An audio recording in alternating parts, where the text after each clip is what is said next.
Pandemi nyatanya tak membuat hoax berhenti bergulir.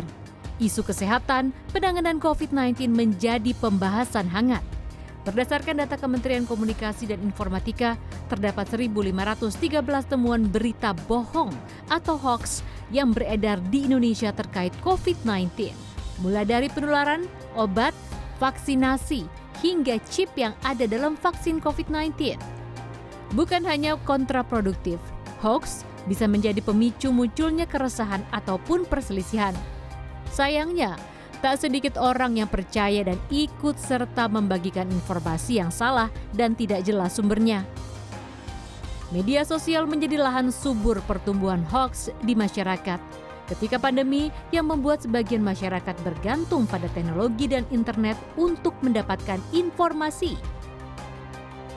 Dalam dialog produktif Komite Penanganan COVID-19 dan Pemulihan Ekonomi Nasional pada Rabu sore, dipaparkan angka literasi digital Indonesia masih berada di bawah tingkatan baik, yakni pada skala 3,47 dari 4. Literasi digital yang rendah memicu masyarakat yang mudah percaya hoax. Dia tuh gaya tulisnya heboh, gitu kan, gaya tulisnya heboh, berantakan, yang udah pasti dia pakai huruf kapital, terus di bold pakai tanda seru, ya kan, ya Mbak ya, Mbak Kiki ya, betul, di bold pakai tanda seru tuh ya, pakai huruf kapital, terus udah gitu sumber informasinya nggak jelas, bukan dari website resmi pemerintah atau kolaborasi pemerintah, atau nggak ketahuan dari media yang kredibel, penulis dan narasumbernya juga nggak jelas, pokoknya asal nulis aja. Terus yang paling penting tadi yang dikatakan oleh Mbak Kiki, kalimatnya ajakan tuh. UNICEF sebagai salah satu lembaga PBB yang mendukung vaksinasi COVID-19 memaparkan strategi mensukseskan agenda vaksinasi dengan membantu memastikan agar pasokan vaksin berkualitas dan aman.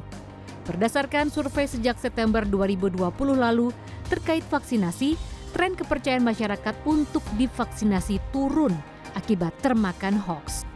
Itu kalau menyebar dalam waktu 24 jam, ini ada data ya yang menunjukkan itu bisa sampai ke level 10 tingkatan dalam waktu 24 jam. Tapi kalau klarifikasinya dalam waktu yang sama nggak akan bisa mencapai level itu. Jadi ini beratnya. Jadi hoax ini sebenarnya udah nggak bisa lagi ditangani business as usual. Ini bukan main-main. Ini risikonya, ini dampaknya nyawa.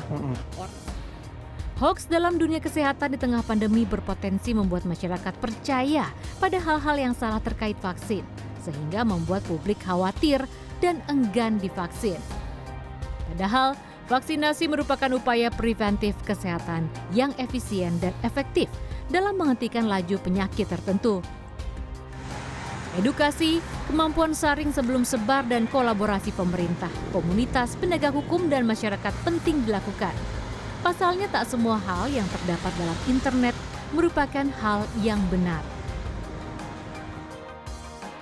Untuk meminimalisir tingkat kepercayaan masyarakat terhadap hoax, penanganan komprehensif dibutuhkan. KPCPEN pun menyiagakan fitur penanganan hoax di sejumlah kanal terpercaya seperti covid19.go.id.